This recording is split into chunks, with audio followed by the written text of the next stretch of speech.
2000. 25 years. We have back-to-back World Series champions. The Jets cleaned house. Valley Sports Pod, episode 14, coming to you live from a place with zero valleys, except this one. Faster than a $12 haircut. The Godwin episode. The Dan Fouts episode. The whatever you want. The Ernie Banks episode. MLB The Show legend. So sit back. Strap in. Take a ride with us through the valley. When all is ready, Nick, flip that switch.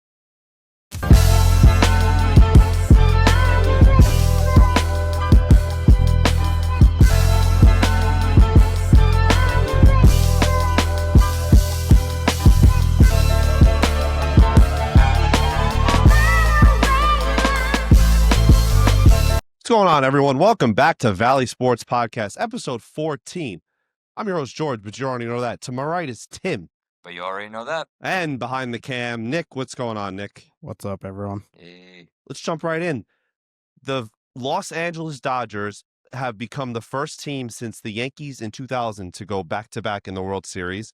Probably, as we call it, a great series, one of the greatest we ever have seen. Game 7 is probably one of the greatest games we've ever seen in baseball history. Pretty awesome. Absolutely fantastic game. You know it's a great game when you get a hitter like Miguel Rojas in the tying home run in the ninth. Absolutely crazy. Yamamoto on 0 days rest came in and closed the game out. Insanity. Timmy, what are your thoughts on this game as an outsider? Yeah, as an outside, Yeah. as an only Mets fan. So it was pretty great, honestly. I mean, I did not want the Dodgers to win because I'm going to hold them knocking the Mets out last year forever, but they deserved it. And Toronto put up one hell of a fight. And I just think that it was arguably like it gave me vibes of, what was it, 2011 when the Rangers played the Cardinals, or 2012? 2011. Yeah. And that type of, atmosphere and like just craziness and being like, wow, baseball is super, super entertaining when it comes down to the wire. Game 7 had almost a 50% increase in viewership compared to Game 7 in the NBA Finals. That doesn't surprise me. That doesn't surprise me either, but a lot of NBA fans are delusional when it comes to that type of stuff. Of course they are, because baseball's so exciting. Wow. And may I say that I think the MLB has surpassed NBA as the second most popular sport in America. Yeah, probably. I mean, Might I add that even though hockey doesn't get that great viewership, I just don't find most of the NBA that entertaining lately.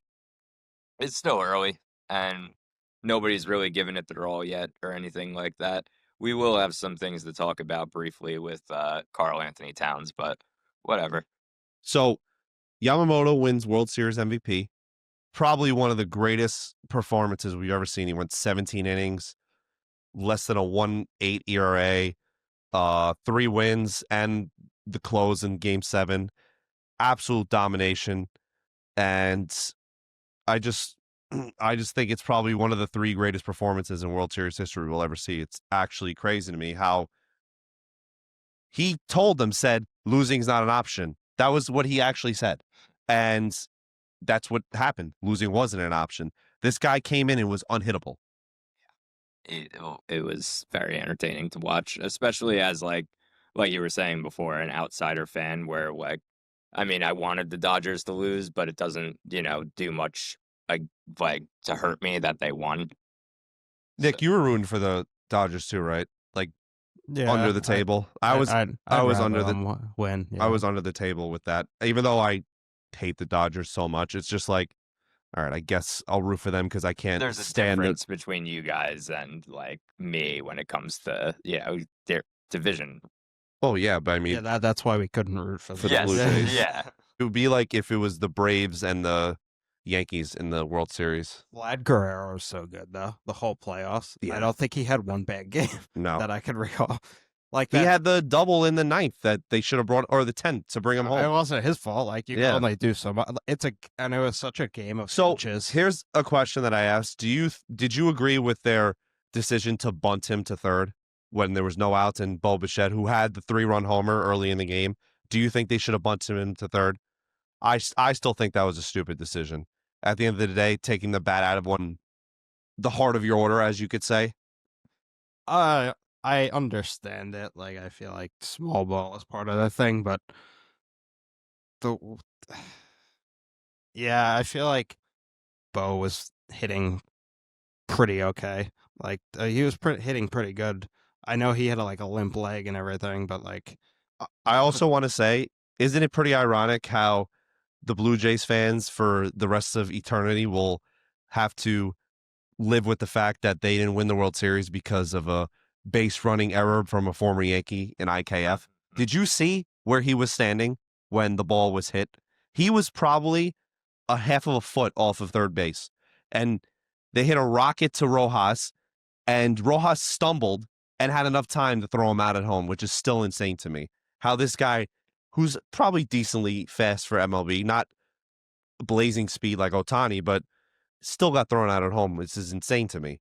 And if you looked at the replay, this guy was pretty much standing on third base when the ball was hit. I guess he was scared of, I don't know, getting a line drive getting caught, but I don't know if that's just him or the third base coach, bad coaching, telling him where to stand, didn't give him a lead or anything like that.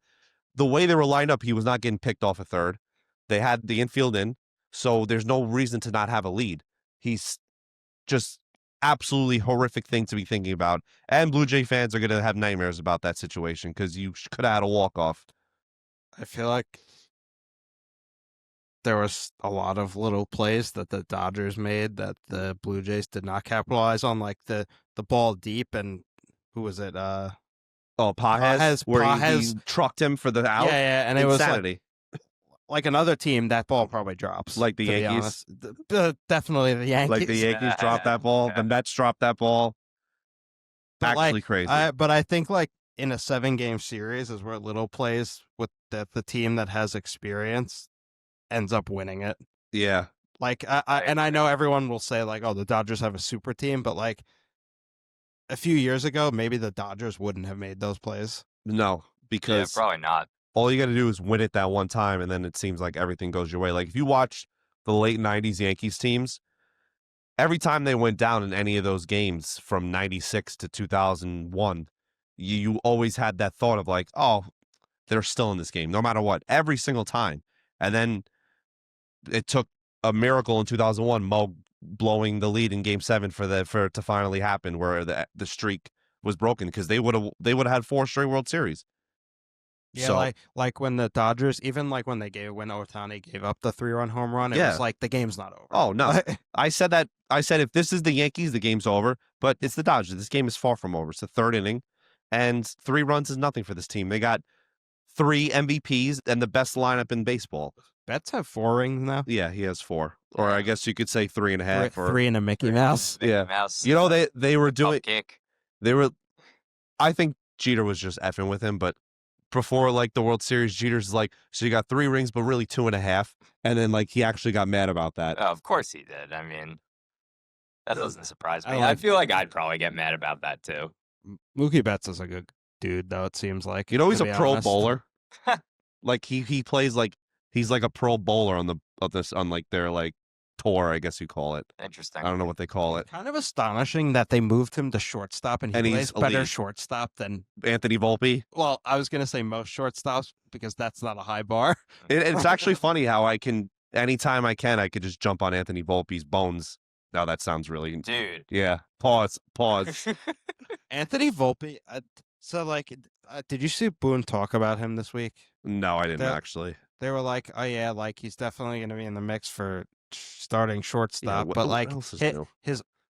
his offense needs to get going. I was like, yeah, like Yeah, I think that's kind of part of it. I think a shortstop batting 210 shouldn't be your prerogative.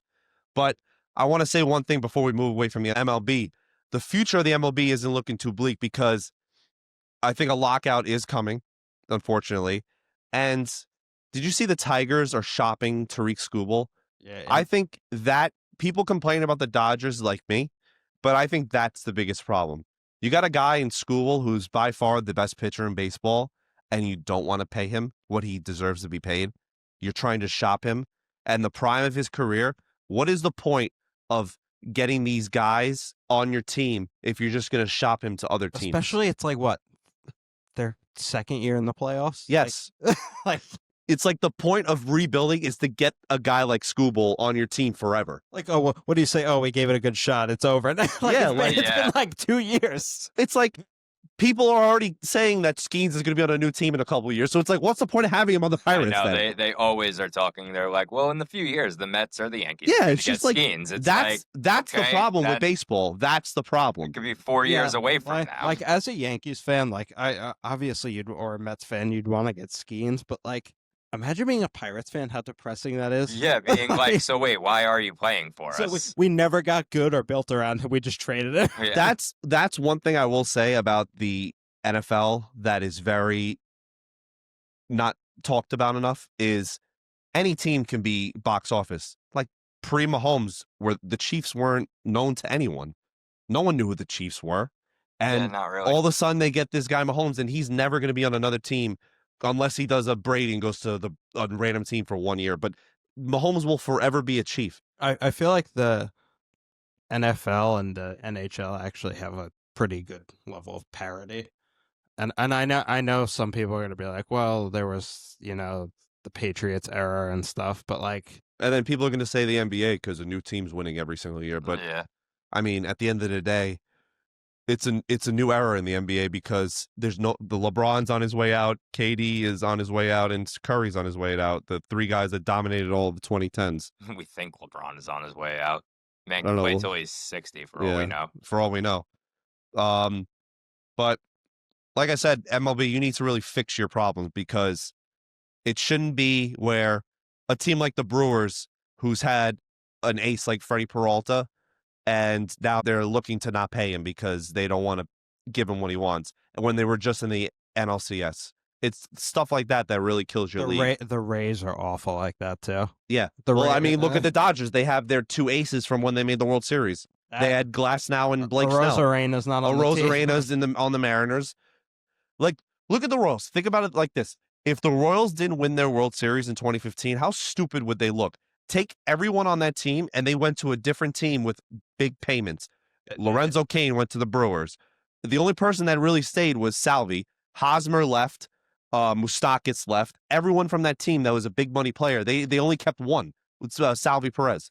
Like, it's just stuff like that is crazy to me. These small market teams get these insane lineups because they draft well, and instead of keeping their players, they let all of them go except maybe like one of them.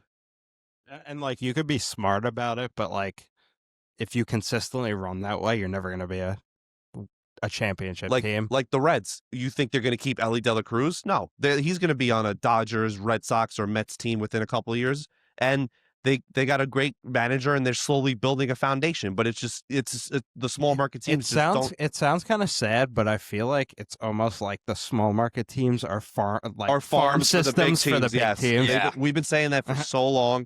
And it's very frustrating to see. And I think that's why they need a salary floor, not a salary cap, as much as people would want that. Yeah, I feel like the salary floor will at least like make teams relevant. Like, yeah. And I feel like you actually could get away with not having a salary cap because like the players will get what they want and like the league will still be more competitive. Yeah. I agree. So I saw something interesting. We'll move on. I just want a quick thing about the Knicks. So you wake up the next day and you're the Knicks general manager. All of a sudden, you're Leon Rose. Mm-hmm. You go into your office, you get a call. It's the Spurs. They said, we're going to trade you Wemby for Karl Anthony Towns and Jalen Brunson. You taking that trade? How can you not? Yeah. Bro, I'm sorry, Brunson. I'm JV. I'm throwing him in the back of my van, and we're driving to San Antonio to make that trade. I'm sorry if you're a Knicks fan and you don't take that trade, stop being a homer. Yeah, come on, man. 21-year-old freak. That's insane to me. As much as Brunson and Cat have done for this city, you got to make that trade. As much as Brunson has done for this city. Yeah, I mean, Cat helped us go to the. Come on. Yeah, Cat but he also helped us lose the Eastern Conference Finals. Okay, that's fair enough. But what I was gonna say is, I have said many times over, I'm sure even a few times here, if the Knicks were to win a title, I will give my own money to make that golden statue of Jalen Brunson in Madison Square Garden. But if it meant getting Wemby to, it just like, and we got to keep like Deuce and a few of those guys, Clarkson, I'd be like, hey, sorry, dude. Like, Yeah. so my thing is, and this is just like a side thing, is the guys that we have, I really think deserve to win the championship if we were to get one, which is why I keep hearing about they might trade Josh Hart, and I'm like, I might cry because I feel like he is literally one of the biggest reasons as to why we've gotten where we've gotten. And we've been relevant. Speaking of the Knicks, we complained today about how the Giants are going to probably fire most of their coaching staff at the end of the year. And people complain about the Jets being irrelevant for a lot of the times. Notice how the Knicks, who have been a big joke for the last, 20 years, what did they do to make themselves relevant? They brought in a coach that's a known winner. Yeah. So thank you, Thibodeau, for bringing us back to relevancy. Yeah, we appreciate it. I know you couldn't get over the hump like you haven't been able to get over the hump everywhere else, but we had to move on. The Giants and Jets need to bring in a known commodity Yes. to win games. I was saying this the other week. It feels like we preach this every week. Yeah. I cannot remember the last time the Jets hired a new coach that was not previously a coordinator, and has no head coaching experience. And the only time it worked was Rex Ryan, and he was a different breed of that. That's completely different because we already were a very defensively dominant team. Yeah, and there was a lightning in a bottle type moment. The Giants have just been going from coordinator to coordinator, trying to hit that Sean McVay or Kevin O'Connell type hype, and it just hasn't worked. I just think they need to bring in a known person. Look at the Patriots; they brought in Mike Vrabel, a known coach that's been to playoff games and AFC championships, and he's won Super Bowls with the Patriots. And look at them now. Granted, you could say their schedule is easy, but they look like a pretty freaking good team, and they're on the rise. I wouldn't even say their schedule is easy. They've had, yes, some Wally Pop opponents, but still can't fart your way to 7 wins. Exactly. As stupid Especially as that sounds. when you're one of the 3 teams that does have 7 wins. Yeah. But speaking of the Jets at the trade deadline were the stars of the show, cleaned house, except for Brees. Sauce to the Colts for 2 firsts and a Donnie Mitchell. Quinnen Williams to the Cowboys for a first and a second, and another player that's a bust. I think his name is John Menchie or something like that. But who knows? Could be anything. You never know. Yeah. But you guys now own the draft the next 2 years. You got 5 first-round picks across the next 2 seasons. Insanity. How are you feeling about that? I love it. I love both of these trades because I think if you're a longer time listener, you know my feelings about Sauce, Soft, Ahmed, whatever you want to call him. He lost his Sauce title after last year when he had a horrific year. Yeah, is that not a massive overpay for him? Oh, yeah. Yes. Absolutely. I think even if he did play his best. Yeah. I think it's a little bit overpay. It's way much of an overpay. Unless they get a ring, I guess you're like, okay, whatever. Yeah, but I feel like then you can't even, he is not a key piece to get them a ring. Maybe he is. I don't know. Regardless, here's how I look at it. It's kind of a panic move because their secondary just got torched the last 2 weeks. Exactly. And they're hurting, and they needed to make a move, and he's a premium talent at a premium position. So I guess... Yeah, maybe he'll actually tackle there. Yeah. But no, I was going to say is you could say all you want, Sauce has a lot of talent and whatnot, and Quinnen has a lot of talent, which he does, and et cetera, but they weren't going to get anything done here. All they were doing was eating up money from us and taking up a spot on the field and having, jersey sales. I got to say, though, trading Sauce went hand in hand with trading Quinnen because if you didn't trade Quinnen, how could Aaron Glenn sell to this guy? Exactly. That we're trying to win if you're trading our best player away? Yeah. Best player is a very, very bold statement. All right, one of our key players. In the eyes of casual fans, yes. Okay, but my point is that Quinnen's your captain and the guy that everyone's going to rally around. Oh, yeah. And if you trade Sauce away, how is he going to have the mentality of, wow, are we actually winning or are we just tanking if you don't trade him too? Which is why I thought it was smart to trade both. I thought it was a very good idea because, like you're saying, he very well could have just been then in a mood for the rest of the season, which would cause him dogging it and everything like that. Oh, yeah. And then they could have gotten a lot less for him if they wanted to trade him in the offseason. Exactly. And Cowboys made a good move. However, their pass defense is still absolutely horrific. Yeah, I mean that's the thing is like they're making moves to start to hopefully, well, not hopefully for me, but for them, but bring back a little bit of a defense. But my God, getting torched like that by the Cardinals. Yeah. Like, not to say the Cardinals are bad on offense, because I really don't think they are, but they got premium players that are underperforming because of their quarterback play. Yes, exactly. I mean, honestly, Brissett looks better. Well, that's my point. I'm saying I think Brissett is a very solid quarterback that can win you games, but isn't like a world beater, and he's just not good enough to like win you like 10+ games. Like he's kind of like a Ryan Fitzpatrick light, I guess you could call it. That's a good example. And Kyler is just playing high school football out there, running around in circles. You know, Marvin Harrison had his career high the other day with 7 catches. That's his career high? Yes. Really? Yes. That's interesting. I mean, that's crazy to me. For your daddy to be Marvin Harrison and your record, I'm sorry, I know it's your second year, but to be 7 catches, he was top. That's just he was surprising. a top 10 pick. That's crazy to me. Yeah. Where did he go? 8 or something? But he torched that defense, and they won that game handily. The Cowboys just looked lost all of that game.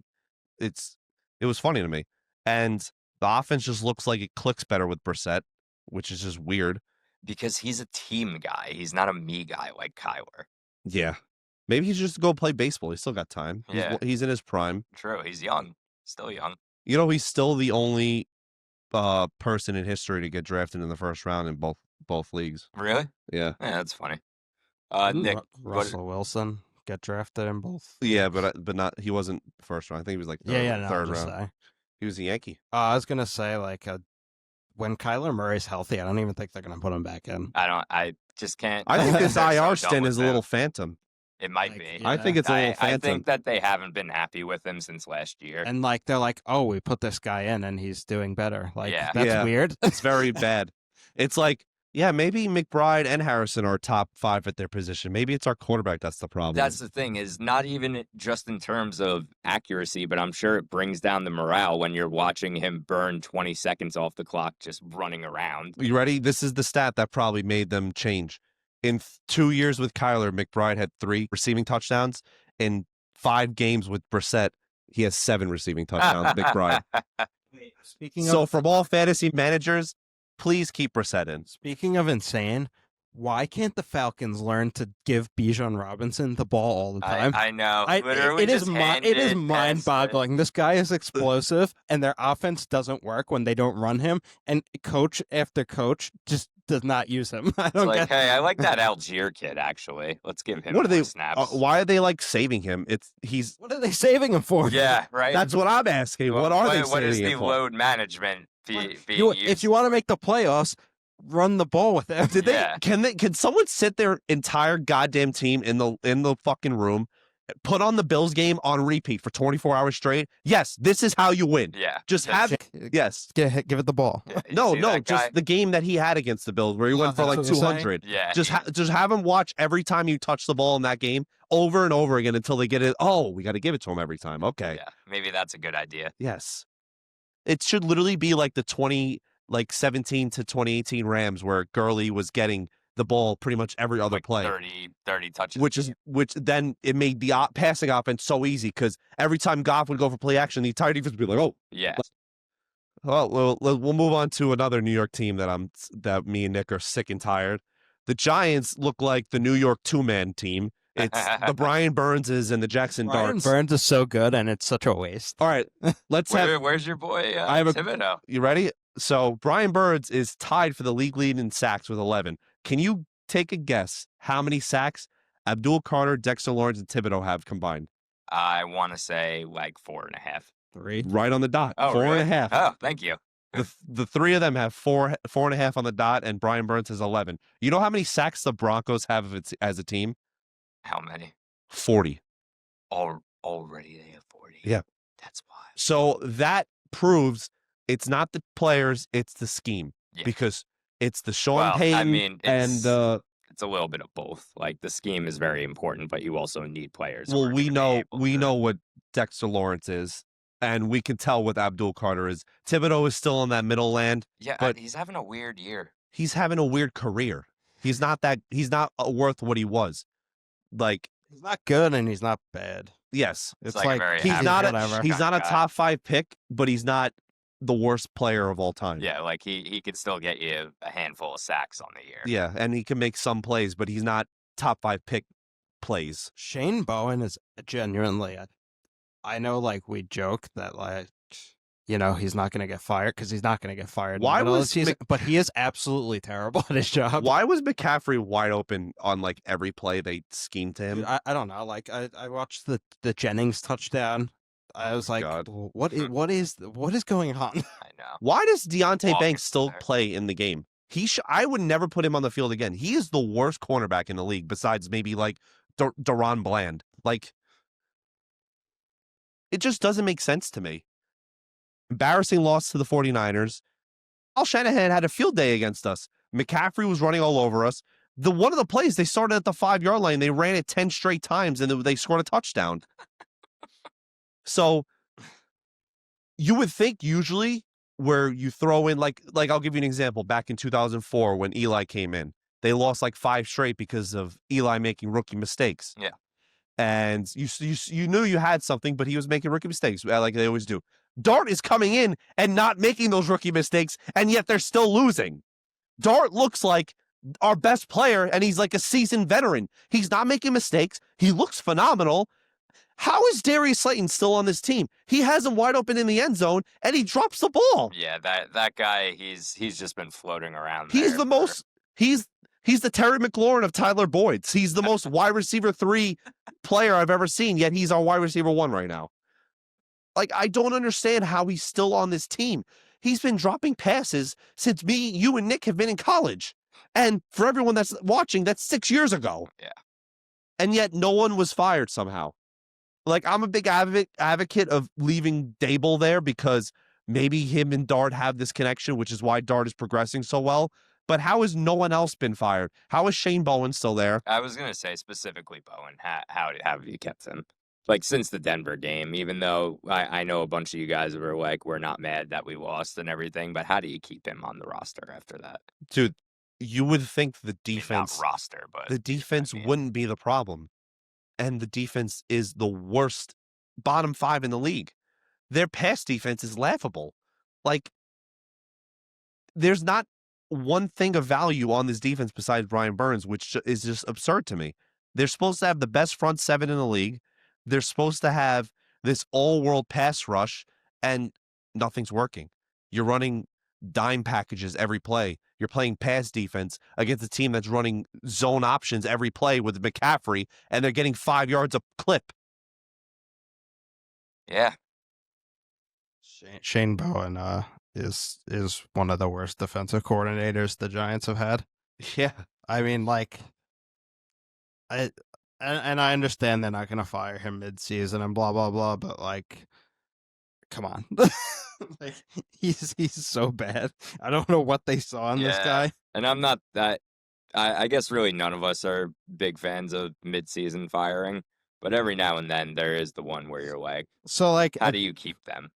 I think they're not doing it because it's literally his first year as the coordinator. But like, Well, I mean that's the and Aaron Glenn excuse. it's gonna be his last year as the coordinator too. So Yeah. I don't see Dable surviving past the season. So who do they bring in? I don't. Your guess is as good as mine, George. John Gruden. Yeah. I mean, you could only wish. I wouldn't mind it, I'm trying to think. but he has the stupid NFL issues with the emails and stuff. I'm trying to think of like a coach in the lane that you want that's available besides. Cause I don't think Belichick would work. I think that would be The disaster. He's I think too he would. I think he's just lost it, and he wants too much control over every little detail, and that's where he got into trouble with the Patriots. I think the Mac Jones pick was the nail in the coffin because Yeah. he used to be able to find talent, and I think literally. he's Like, lost it. we said it, last week when he got Gronkowski and Aaron Hernandez in the same draft. Yeah. I'm very afraid of the Giants getting someone like Mike McCarthy Oh my God. because I don't. mid McCarthy. I don't like Mike McCarthy. I think he's whatever. He's not bad, but like, No, but he's somebody who, like, he it's shocking that he was able to win that Super Bowl in Green Bay. Like, because with all his other To his detriment. track record, yeah, honestly. They were trying to lose that game. If you Yeah. go back and watch it, the Steelers were 1 or 2 plays away from taking the lead. Yeah, I was very happy they didn't, though. I think we all know why. Well, yeah, because, they beat you. Yeah, thanks. I said we all know why. I know, maybe the audience didn't know. Yeah, they probably did. You'd be surprised. It's 15 years ago, so apparently that's 80 years ago, according to, like, youngsters. Yeah, you know what's funny? I see these polls online that are like, cut somebody in their prime, like, or all in their prime, who are you cutting? And the choices are like Larry Fitzgerald, Calvin Johnson, AJ Brown, and Justin Jefferson. So I See ya, A.J. Brown. yeah. Wait, did I say AJ Brown? Yeah. Who did I mean to say? Antonio Brown. Yeah, my bad. I saw that one, and Justin Jefferson is bye-bye. Sorry. Yeah, bye J Jeff. And also it's like I remember I saw that there was like 11% that voted for Fitz, and I was just like, God, Who's we're cutting I'm Fitzgerald? like, we're the old people now. These people, Dude, these they think kids they don't think even Fitz know is who over. he You is. know, a lot of the kids think Fitzgerald's overrated. Yeah, because Can you they're just- like, well, he never won a ring, so Can we just show them his 2008 playoff run, please? literally that For the that God's man sake. got that 600 yards in 4 games Like, please, for the love of and God. like 7 touchdowns or something Yes. like that. We're just old heads, guys. That's we what don't, I'm we don't, saying, We don't, is we don't like- get it. Yeah. Now all of a sudden, like, and there was And another one. I'm the big Justin Jefferson glazer, bro. Yeah. And I'm cutting him. He probably will go down as a top 10 receiver of all time. But we're talking about guys that did it all. First ballot Hall of Fame. Did it all and also did it in the playoffs. Justin Jefferson hasn't done anything in the playoffs. Yeah, he hasn't really. Jerry Rice is overrated, bro. Yeah, exactly. You guys are just old heads. No, then there was another one I saw that had like LaDainian Tomlinson and Derrick Henry was one of them, and I forget who the other 2 were, but like so many people voted for LT, and I was just like, you people weren't even alive when this guy was in his prime. Are you kidding? Like, The only he thing did things that I didn't think were possible. it's got to depend on who the other 2 were, because I think Henry's going to finish as top 5. all Oh no, time. I agree. I wouldn't Yeah. have cut Henry. I would have actually cut If it was LT like- before Henry, but If it was like, honestly, I think Emmitt Smith's a little overrated, but maybe He- Cowboys fans that are listening. he is, because he had a great offensive line. And a great fullback. Yeah, and he had a lot of bailouts. I think Barry, LT, Falk are all better than Emmett.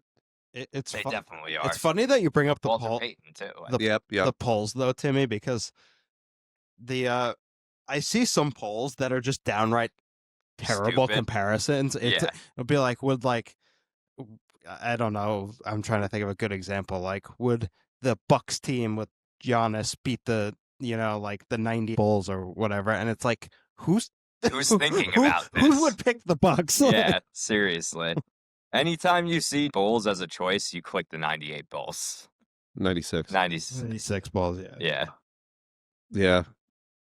I think it's just, I don't know, this might be assuming, but I feel like a lot of sports fans today have that mentality of, if I wasn't alive for it, it doesn't matter. Yeah, exactly. And we never had that, honestly. No. Like, I feel like even when we were first getting into sports, like, seriously, we would always be like, we would never be like, oh, well, LaDainian Tomlinson is the best running back. Like, even though he kind of was, we would still be like, oh, well, I mean, you think about all the guys in the past, like Yeah. Jim Brown and Barry Sanders, Barry Sanders, Marshall Falk.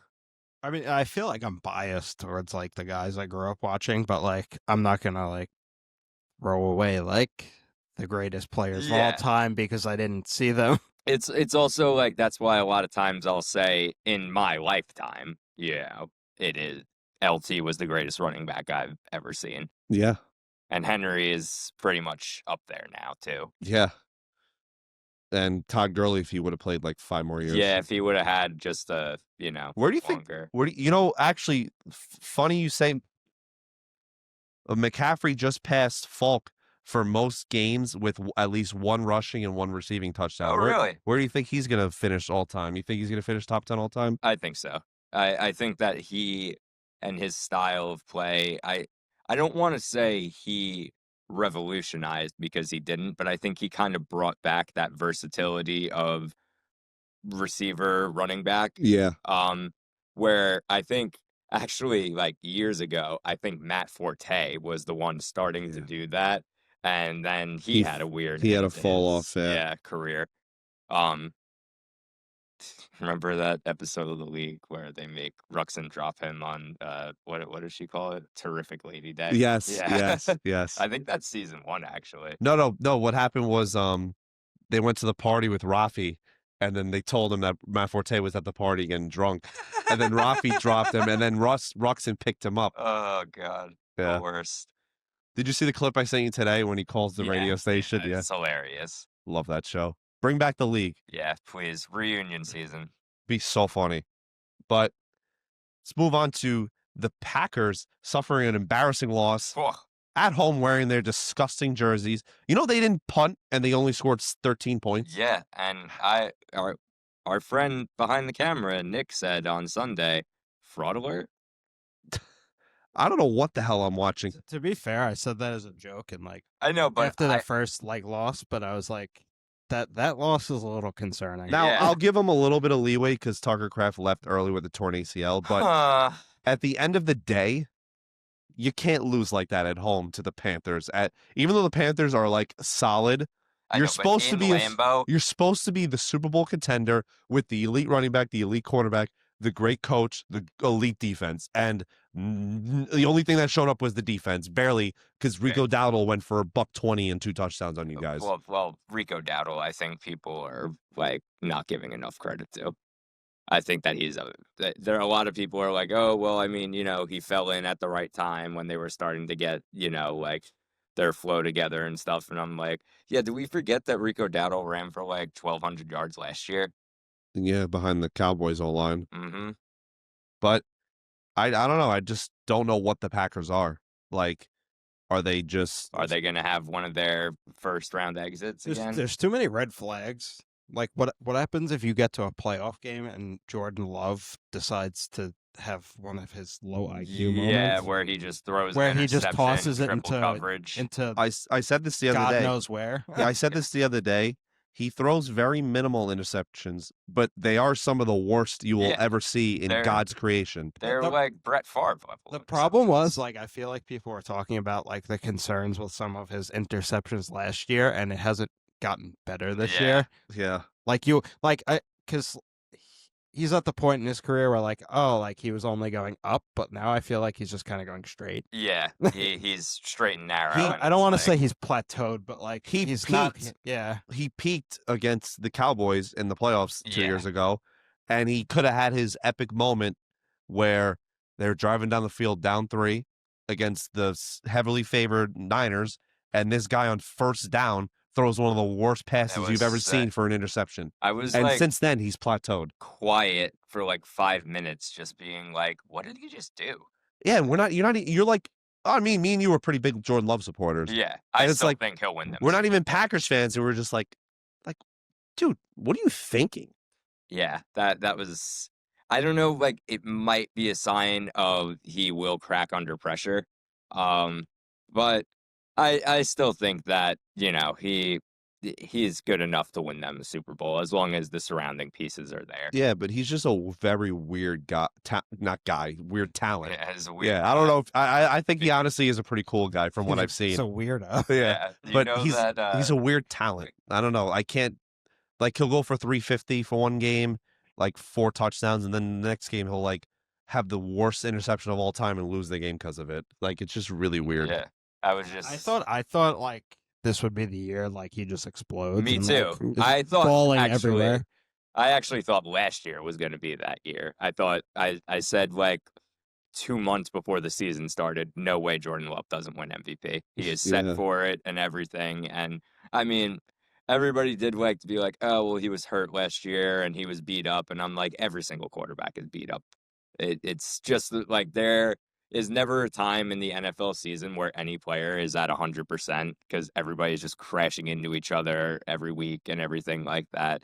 Yeah, so that's part of the thing of being one of the top quarterbacks is not like playing, you know, past like a torn ACL or anything, but yeah, okay, your hand hurts a little bit, dude. Like, get over it.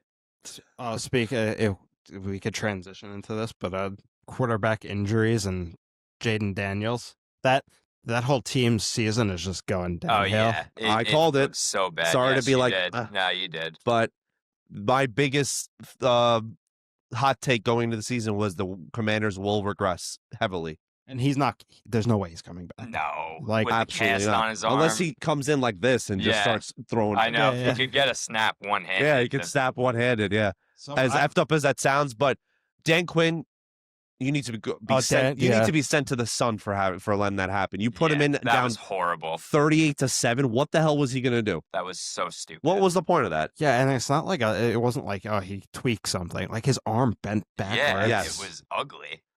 I saw. Maybe you could pull it up when you have when you do the editing, George. Yeah, I saw. future George. I saw a thing of like the injuries that have happened on FedEx Field, and it's just like a dot chart of like devastating injuries. Well, I mean, Eckler also weren't Yeah, they he both tore his there? Achilles. Eckler, Burrow, Burrow, that's obviously Alex Smith, Alex Smith, Yeah. RG3, RG3. What's the big one? I'm Joe missing? Theismann. Yeah, Joe that's it. Theismann, Joe yeah. Theismann's That's probably right. like the most known football injury. Yeah. Yeah. Yes, I mean, he's probably the only Super Bowl winning quarterback to have a career-ending injury like happen. Like, when's that ever really happened in the NFL? That has to be the only one, right? Brady. I mean, he had that season-ending injury. No, Oh, wait, career. Career. Okay, Yeah, sorry.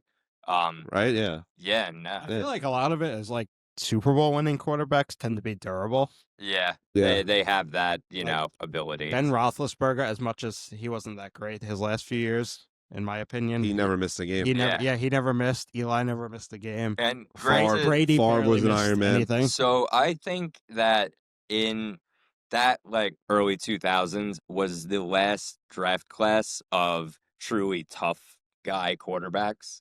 Like, I just picture now, because I remember hearing like about a year ago when I was watching a thing about the Ice Bowl that whatever player it was on the Packers was like, yeah, no, it actually felt like they were just throwing you down onto concrete because the field was so frozen. But I was like, I feel like players today, like quarterbacks specifically, would be like, well, you got to take me out, otherwise, I'm gonna. Can I I- say one thing? Everyone always loved to say, especially young fans, like, oh, this is the greatest era ever. We peaked as a society in the NFL in 2011. As society, I mean, when 2011 was great. when Stafford was what 10th in the league in passing and he had like 4,900. Yeah, it was, dude, that was insane. Breeze went for like 5,500 Yep. yards that year. Brady and Yeah, Brady consistently was going for 5,000. Rodgers always. even like Schaub had like 4,800. He Matt was Ryan. so good in the passing game. I think but from he can never win anything. 2010 to 2014 was the best era of quarterbacks in the history of the NFL, Yeah. and I don't think anyone could honestly tell me otherwise. I mean, We had, I think nowadays half the league's starters are pretty bad. yeah, And- that and also like it's a much more, and I'm not against this by any means, having quarterbacks run a lot more now, but you only had like that handful of guys, and Yeah. like specifically it was like Cam had just come out of the draft, Yep, and it yep. was so exciting to watch him basically just A linebacker at automatically- quarterback. Yeah,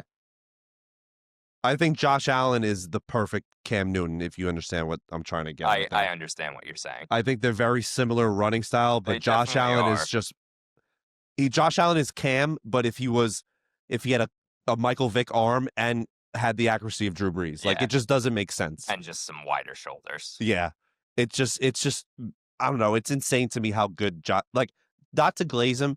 Yeah, but- He's got. I'm sorry, you're a Jet fan and all that. He's got to get a ring eventually. Oh, he has to. I want him to. Because of how well he's played in the playoffs. And like, he's also a team guy. He's not. Yeah. He's not a complainer. And yeah, there's been a few times where they've gotten screwed by reps, and you don't hear him in the post game Unfortunately, yeah. bitching about the reps. I'm so jealous of Josh Allen. Why, Haley Steinfeld, He's just successful and happy and handsome guy. He's a great guy. has a Yeah. great looking wife. All he needs is that ring for the finger, Nick. he has The other Yeah, the he has other the other important- one. second he has the ring. important ring, George. Yeah, Remember the Bills fans were Yeah. up his ass about it. Like, oh, God forbid the man's happy with his wife. Yeah, seriously. Yeah, they were He needs to be focusing on bringing us a ring. How could he do this to us? How dare you get married? Oh man. No, jokes aside, he seems like a great dude. Yeah, no, that's a reason why like I don't dislike him like I did Brady or how I dislike Tua.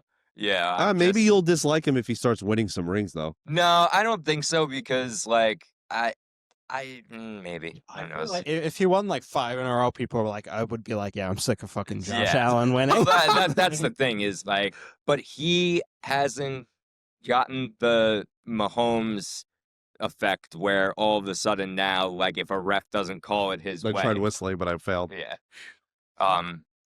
It's funny. There's this like weird like trajectory. Like if you want to see a guy win a ring, and once they win the ring, they're happy for him, and then it's like once they get a few rings, it's like okay, enough Yeah, from you. go away now. Get out of my division. Get off Honestly, my plane. that's the perfect epitome of being a sports fan. Literally, the Yeah. Seahawks won in 2013, and then we they were all excited. and then they went back in 2014. And it was like, all right, Yeah. you're done. I've had enough of you. And then, of course, they had to play the Patriots because I feel like a lot more people were rooting for the Packers in that NFC title game. Oh, they were. And then they came back and had that insane comeback, and everyone was like, "Ugh, God." I know. And those fans were leaving. That was what was pissing me off. That's honestly what made me turn on them. The fans leaving. I was like, during you that got to game. be kidding me. There's a whole quarter left to go. Anyways, moving on. I'm gonna bring this up at the end, a little prelude, but are the Colts frauds? So I'm gonna say this. I'd say it's kind of an embarrassing loss because you shouldn't be losing to this team. The Steelers are the weirdest team in the NFL. They're so odd. The Colts had 6 turnovers and only lost by 7 points. Yeah, that's wild. So I think they'll be fine. Yeah, that makes me think they're not. I know everyone, and as much as Daniel Jones, people want to say he's going to fall off a cliff, he's not going to turn over the ball that much every week. My thing is I just think that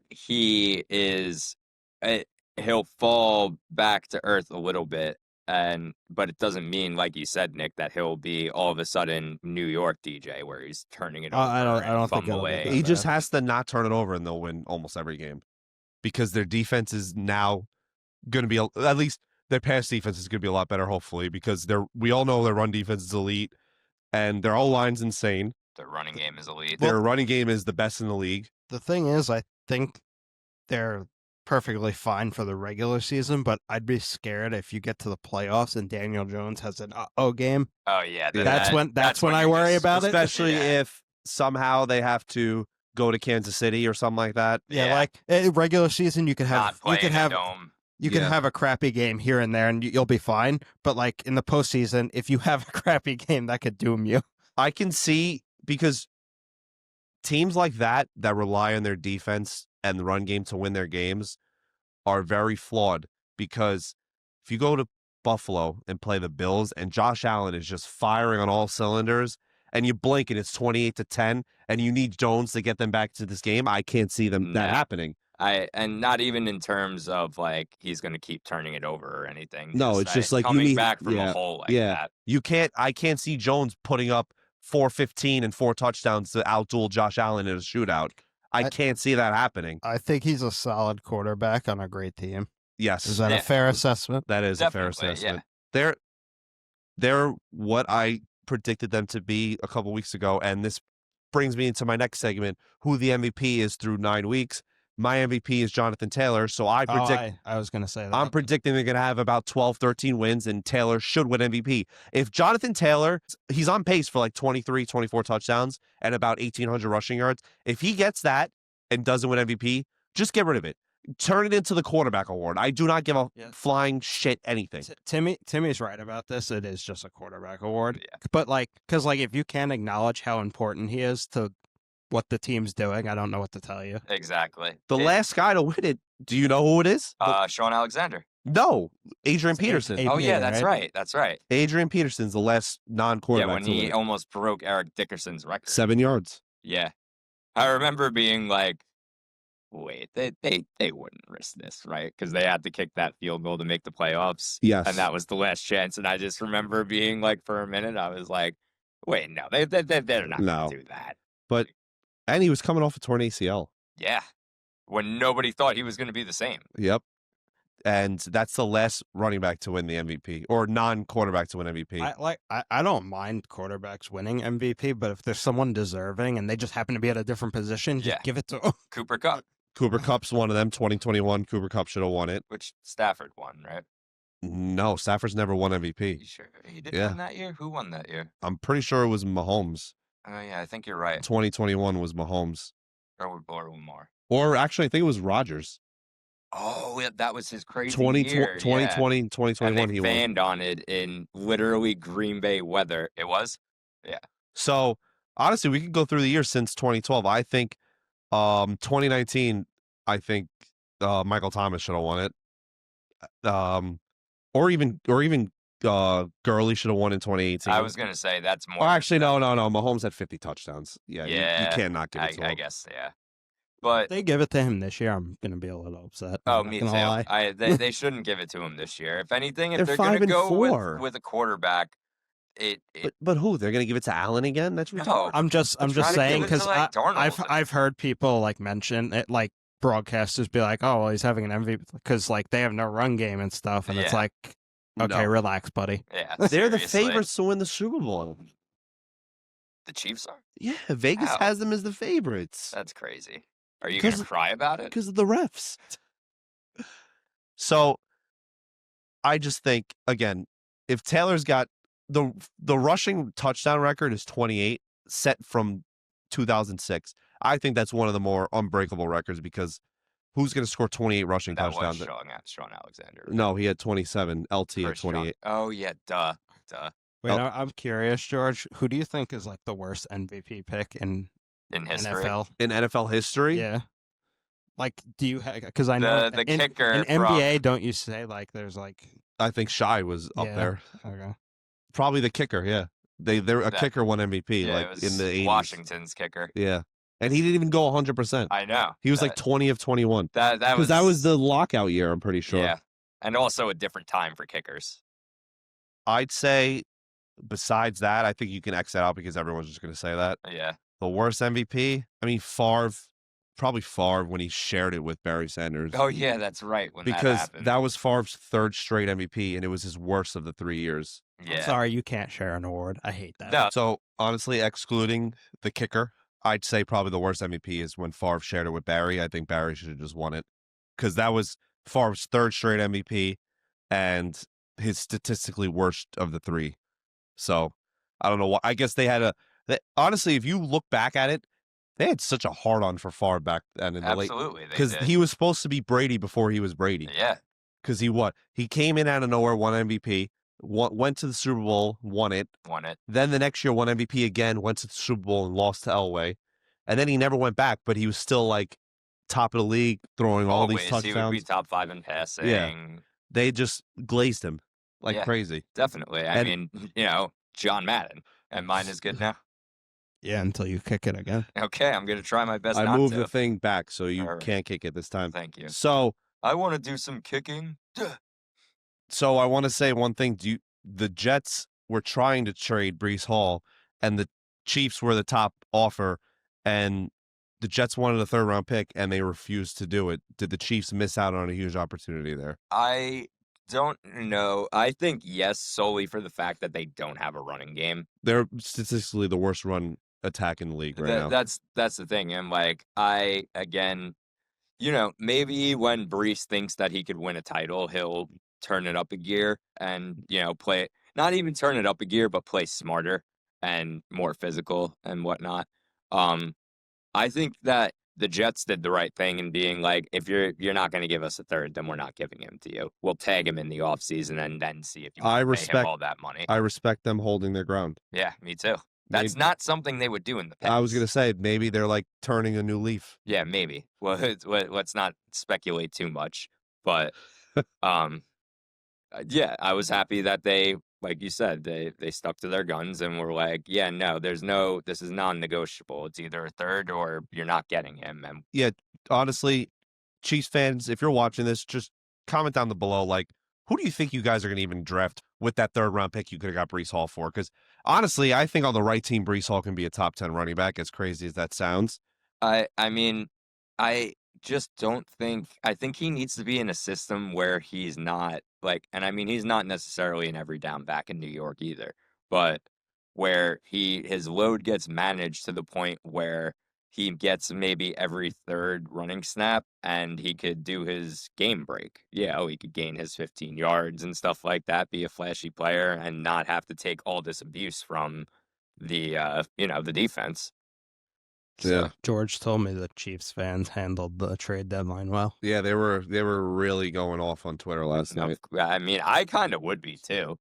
Yeah. To be like, are you guys serious? You're like a third? Yeah, that's important, but like we need this now, not somebody who may pan out in 3 years. The one of the funnier ones was the video of Tyreek Hill getting carted off, and the caption was 5-4, and GM won't trade, and my GM wouldn't get me a pass rush or a run game still. The delirium. Yeah, to think, the Chiefs fans of all people are complaining about not winning enough games. Yeah, The Chiefs fans who have 3 rings in the last 5 years. 5 years. I feel like a lot of Chiefs fans probably were not Chiefs fans before. Oh, definitely. Yeah, this era, because I feel like they were Show me your Jamal Charles jerseys. They were pretty boring for quite a while.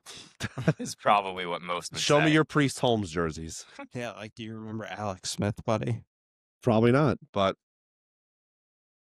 we're on the road towards the end, so make sure to like, subscribe, comment, check us out on TikTok. Thank you for all the followers. Help us get to 100 subs on YouTube. Help us get to 500 followers on TikTok. We're at 411 already. Woo. But moving on, there's, as of right now, going to week 10, there are 3 7-win teams in the NFL. Who do we think is the best 7-win team currently? Denver. The Denver Broncos, the New England Patriots, or the Indianapolis Colts? I say it has to be Denver because I think they're the most legit. I agree. I think Denver is the best 7-win team currently. I think they're the most realistic to get a 1 seed. Yeah, get a 1 seed, win their division, and, like, maybe not even Got to keep our AFC West pick going, right? Absolutely. Yeah. But no, I think that they have the ability to have that long-term sort of, like, idea in their head of, like, not necessarily conditioning, but just being like, yeah, we're going to be in the playoffs. So, like, they're a good team. I think. I mean, all 3, I think, are going to make the playoffs. Yes, of course. But I mean, like, I feel like they could have a true chance in the playoffs to, make a splash. Oh, I 100% agree. The Colts, like you were saying before, Nick, I feel like it'll just be one of those things of where it's like super hyped up and then DJ throws like 2 picks and it's like, okay, yeah, there's no coming back from that. Has like a 4 interception game in the playoffs. That would be bad. Then at that point, you would think they got to go get a quarterback. Nah. Just I wouldn't say that. I would say that they are like, yeah, your playoff nerves got the best of you in this. So, I want to bring up one thing before we wrap up because we got 2 more things left. Pepper picks. Is Anthony Richardson going to go down as one of the worst picks of all time? I don't know about one of the worst picks of all time because, like, I mean, they took him 5. Yeah, that is pretty bad, actually. I mean, I didn't think it was a smart pick at the time because I remember just seeing him and being like, this guy's a wide receiver. It's not even that. He only played like 10 college games. Yeah, that too. Right? He just was athletic phenom. He was amazing at Florida, but he only played like 10 games. Yeah, you can't. Why do you think he can't complete a pass for 5 yards? Like, he has no experience. It's almost like, remember when, and obviously it's a different sport and obviously a different outcome, where my favorite player in the world, Kyrie Irving, didn't play his senior year or his sophomore year. Yeah, he played, 2 games? 2 games, and everyone was like, your stock is going to plummet, and he still went first overall. I think it's different in the NBA. It is. It's much different. Because NBA, you can be an idiot and not know the game of basketball and have pure talent. Yeah. Just get on the court and put the ball in the net. if you're a quarterback and you don't know how to read a defense, run an offense, or do any of that stuff, you're just an athletic freak, you are not going to succeed in the NFL. Yeah, true. Even Lamar Jackson had to learn how to play quarterback. Yeah. Took him a little bit, but he Yeah, got and there. look what happened. He needed a year behind Flacco, and then 2019 he was set. And then even it took him a couple years to become the perfect passer he was, because he didn't have his 4 interception type years until years into his career. Yeah. So it all comes with experience, and Anthony Richardson needs the experience. And he's not getting it. No, sitting behind Daniel Jones. I think they're gonna move him in the offseason. You think so? Yeah, I don't know. I think A he premium pick like that fast? Yeah. I feel like I think they look really stupid if they didn't. He became I don't good. think they care if they look stupid. I feel like the writing was on the wall when they picked Daniel Jones Yeah. as the starter. Exactly. Yeah. I need that training camp footage. He has to be horrific.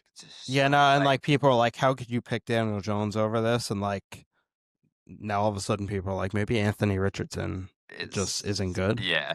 Yeah. That's why they don't think pick him? He fits the mold of an NFL quarterback. I think that if he moved to like wide receiver, then he could have a successful career. Jacoby but Myers do that, yes. right? Yeah. Jacoby Myers and Brad Smith. Terrell Pryor. Terrell Pryor too. Got 1,000 yards. Brad Maddox. Brad Maddox. No, wait, what the fuck was Brad Maddox is the wrestler yeah, no, that was caught having the threesome with Xavier Woods. Oh God. What? And Paige. Yeah. Yeah. There was like a famous sex tape that got leaked in like 2016, and it was Brad Maddox and Xavier Woods and Paige. Later. Wait, before we move on to whatever the last thing is, did you see MJ talking about load management? I thought his quote was kind of funny. He said, "What are you?" He said, "What are these guys doing the other 21 hours of the day that they can't play every game?" That's what he said. That sounds like MJ. That does sound like MJ. I mean, I agree. Yeah. I think load management is a curse to the NBA. Yeah, I mean, there's also drug testing, so they can't just do cocaine to get them through games anymore. Please. Shorten the season. Honestly, I wouldn't mind a short. you want to hear my solution? Start the NBA on Christmas Day every year. I wouldn't be opposed. Every year, the first games are Christmas Day. You know how many viewers that would bring in? The first games of the year, you have the best 8 teams play on Christmas Day, 1 o'clock, 3 o'clock, 7 o'clock, 10 o'clock. That would be a perfect way to start the season. Not a bad idea. Look into it, Silver. Anyways, before we go to our picks, Long Island lost last weekend. They were in Connecticut again, and they lost 10-7. Now, boys, forget this weekend happened. All right? It's a new weekend. Your boys from VSP will be there Saturday. Oh, yeah. We're ready. You're going to take down Duquesne. They stink. My brother takes their online classes. They can't be good at football. We don't even know. He does pharmacy for them. Who knows? They stink. All right? LAU is going to whoop their ass. All right? We're going to be ready. In the stands, wearing the gear. Oh, yeah. The blue and yellow, might I add, one of the better color schemes I've seen. Love the blue and yellow. But I'm excited. LAU, honestly, my first college game. My second. I've never been to a college. I went to Maryland and Rutgers one year. Nice. My brother was still going to Maryland. I almost went to an LSU game when I was in Louisiana when Burrow was there, but that was the 1 week they were away. I was very disappointed. So, technically, I think I'm the only one out of the friend group to see Stephon Diggs score a touchdown live. Honestly, yeah. That's pretty sick. He brought back a kick. That's pretty sick. He was their entire offense. I can imagine. Funny enough, I was talking to my cousin about going to the game on Saturday, and he's like, "Oh, I did go to a LIU game once." I was like, "Really?" He's like, "Yeah, they played TCU or something." Oh, wow. I think they lost. I would assume. Obviously. Yeah. Yeah. But yeah, no. So apparently he knew they had a D1 program before I did. All right. The moment you've all been waiting for. Dum, dum, dum. Week 9 Pepper Picks. As of today, we both went 1-1 last week. Little anticlimactic, and we're still at a stalemate. Timmy is 1 ahead of me. We both ate habanero peppers, and me and Nick took him pretty well. Olivia took it on the chin like it was nothing. Seriously, go. What do you guys think this is hot for? Exactly. Honestly, I might make her just eat the Reaper because she was just too much. Like, oh, it's Too arrogant. It's a little spicy. Very arrogant. Timmy was dying in the corner.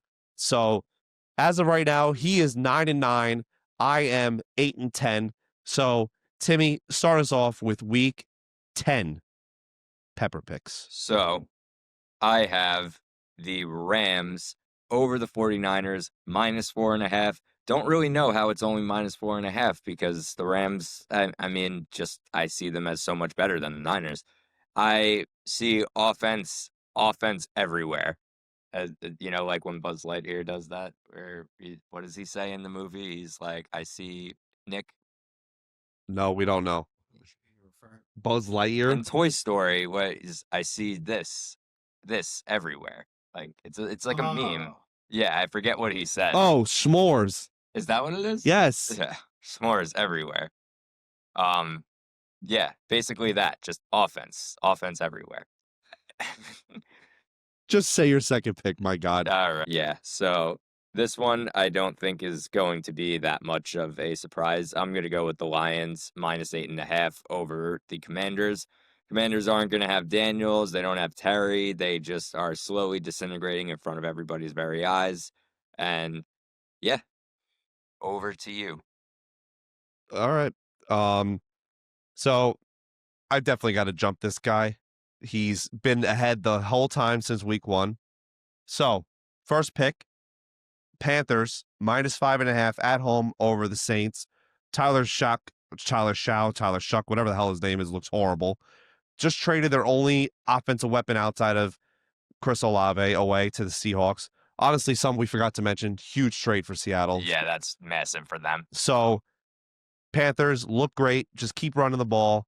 Keep playing that defense. You're going to easily take care of the Saints at home, -5.5. Second pepper pick, I'm going to take Philly, going to Green Bay. Philly is +2.5 off the bye. I didn't like how Green Bay looked last week. We shit-talked them a lot this episode. Even though I think they're a playoff team, I just think Philly's a better team.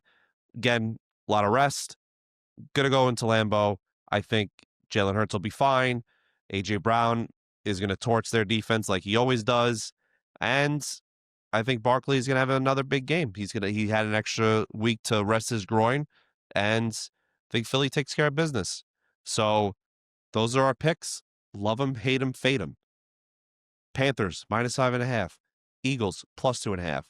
This guy, Rams, -4.5. Lions, -8.5. Wrap them all up.